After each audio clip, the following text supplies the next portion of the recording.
What is going on, fitness coaches? Welcome to another episode of the Change Lives Make Money Online Training Podcast and the Winner's Circle podcast. Love it so much. And in today's episode, we are going to be talking about what do you do when you are busy? You are very busy and you don't have time for your partner. What do you do in those instances where you have a hard time getting on the same page because both people have busy schedules? Yeah, that's a great question because right now we're doing a 15-minute podcast because I have a busy day too. I'm taking a pause from my check-ins to do this. So it's like we're both very busy on Mondays, but there's been times where we quite literally don't piss space. But what do you do when you don't have time? What do you do when you're in you're a man in a relationship and you're in grind season and your partner is also in grind season. They're working on building something really big. Like, what do you do in those cases when you genuinely feel like, well, I don't have time? Yeah. So for us, I think the first thing that comes to my mind is in our relationship, what makes it work is communication. Yeah. Each one of us, when we get into these busy seasons, when we get into the season where I need to be on my phone for the next 14 hours because I'm usually working all day because I'm doing a launch. When I get into that season, I just communicate with you and I just let you know, just letting you know, I'm in a busy season right now. And that's it's really important to me that I finish this. And so I think that communication opens up compassion.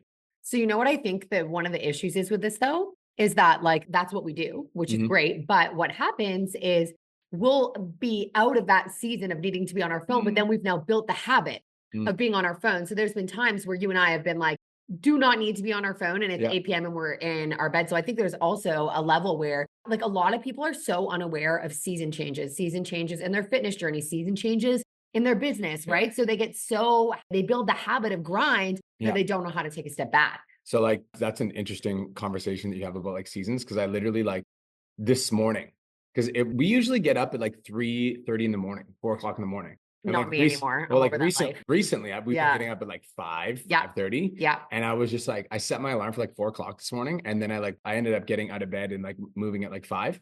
And I realized I was I feel I'm in a different season of my life right now. I'm in a different season of my life right now. I was in the season of I'm grinding. And now I'm stepping into a different season.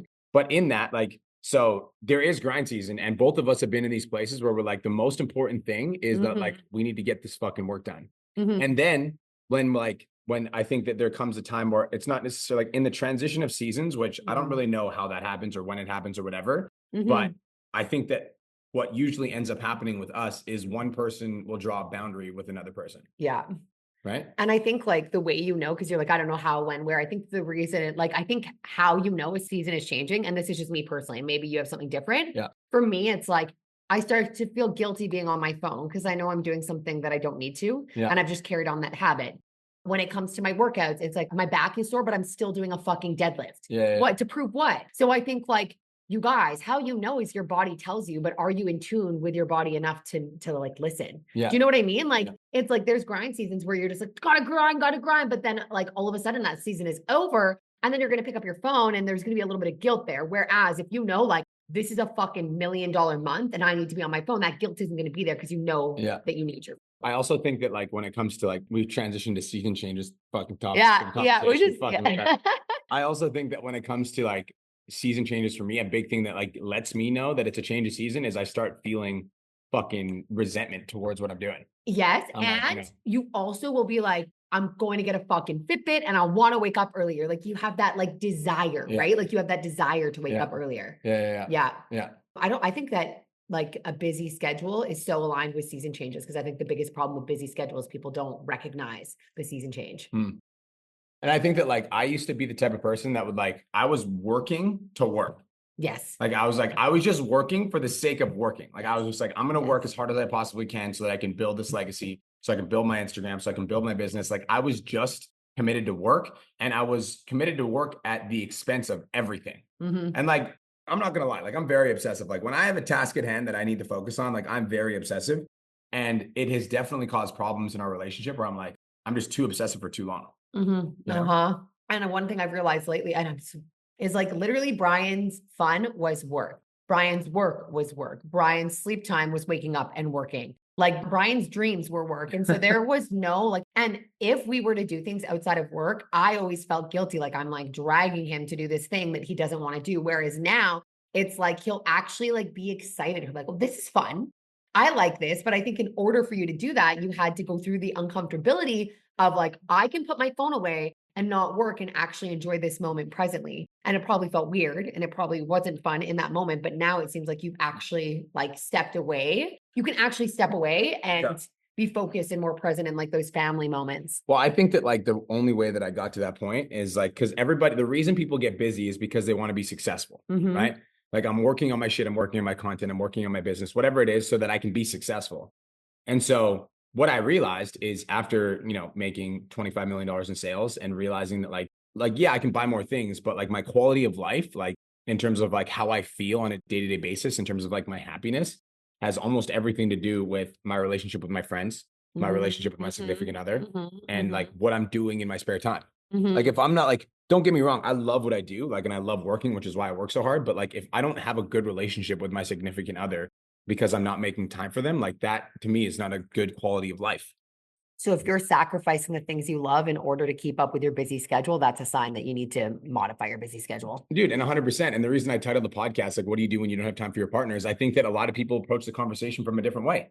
And I think that a lot of the questions that I get from my clients are like, my partner doesn't support my business. And they're like, my partner wants me to hang out with him all the time. Or my partner is like asking for more time with me or whatever. And they're coming to me and they're asking for advice for how I can get their partner to like support them on their business. And I was like, my thing is like, yes, like you need to have a grind season, but also you need to have communication and also you need to have boundaries.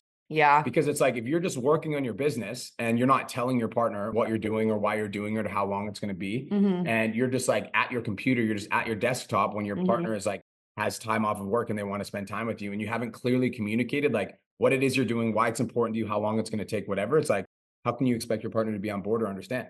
Yeah, I 100% agree. And I think like we're not living to work, like we're working to live. And we're so blessed that we have these jobs that like don't feel like work. And we actually genuinely, like one of our hobbies is genuinely like working on our businesses. But I also think, and that's a blessing, but at the same time, that's where it can get really carried away because you're like, it doesn't feel like work. So then you set everything aside. And to kind of circle back and not change topics, but when you said like people will come to me and be like, well, my partner doesn't understand. I think what people are missing is asking themselves, what part are they playing? Well, my partner doesn't understand, but like, what part did you play? Where could you be better? Because so many people are quick to be like, well, I want to like build a business like Brian Mark, but my partner doesn't support me. Had there not been that communication of like, this is a grind season, babe, and you need to be okay with me being on your phone, I would be one of those people being like, well, my partner doesn't love me because all he does is work. And so in every single situation you get into in your relationship, whether or not you feel like you were completely and utterly wronged by this human being, there is, even sometimes on a small scale, a part that you played. And so if you have the ability to be able to ask yourself what you did to contribute to the issue that you are facing, you are that much closer to the solution. But if you're just like, this person needs to change XYZ in order for this to work, well, then you're just trying to put the blame on somebody else completely. Yeah. So it's like communication for sure. We need to be communicating with partners. Boundaries. Boundaries. So like, and I think boundaries isn't just like, okay, like it's like boundaries isn't just like you saying like, I'm going to get off, like you need to get off your phone. Boundaries is also me going to Kirsten saying like, after 7 p.m., I will not be in my phone. Exactly. Like that's boundaries. Third thing is like self-responsibility. So like asking yourselves, like, what part did I play in this specific situation? And like, if my partner's communicating that they need more time with me, like what can I do better as a partner? And I think the fourth thing, and this is a non-negotiable in my eyes, and I think this is something that we do really well and we've done really well for a long time, is like designated quality time. And like we have a bunch of different places for designated quality time, but I think that like we have designated quality time when we do like our nighttime ritual. So we like sit down together and we like go over our days and ask ourselves what we were most grateful for.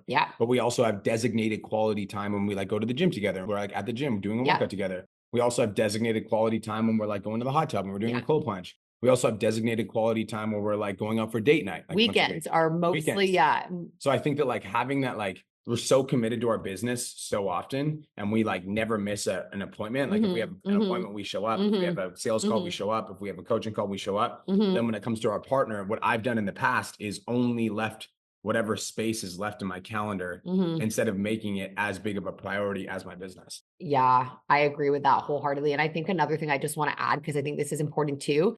Some of y'all want like almost like too much time with your partner. I feel like it's not about the quantity of time, it's about the quality of time you do spend. And so you're like wanting 8 hours on a daily basis, which is fucking insane. Who spends 8 hours with anybody on a daily basis? Whereas like if we even have that 10 minutes in the evening where we connect, and then on the weekend, it's like almost fully present. There might be a few hours where we spend apart on the weekend, but it's fully present. Well, then we don't need 3 to 4 hours on a Monday when it's our busiest day, because we know I love you, you love me, like fucking see you on Saturday. You know what I mean? Like it's like sometimes we just like want, and it's like you like want this like quantity when like quality, just as it is when you have like 10 shitty friends or one good one. I would take that one good friend over 10 shitty any day of the week. So a lot of you guys are going for quantity over quality, but that time that you spend together should be quality, eye contact, I love yous, present time doing shit that you love. Facts. We do it? We did good. That was great. Guys, it was 15 minutes, fucking straight to the point. Bang, bang, bang. Straight to the point. Bang, bang, bang. That's how the marks fucking do it. All right, guys. Where do they find you? You can find me at The Real Kirsten Mark on Instagram. Podcast is the Winner Circle app, and then any pretty much social media platform. Just look up Kirsten Mark, big boobs, tattoos, and bad bitch vibes. Damn, there you go. And you can find me at The Real Brian Mark on Instagram, Brian Mark on YouTube, or the Change Lives Make Money Online Trainer podcast. See you guys next PM. Bye. Peace. Thank you so much for tuning into today's episode. Hopefully you got some value. If you did, and you want to learn more about how me and my team can help you scale your online fitness business to $10,000 a month, DM me 10K on Instagram at TheRealBrianMark for more information, and I'll reach out to you to see if I can help you grow an online coaching business.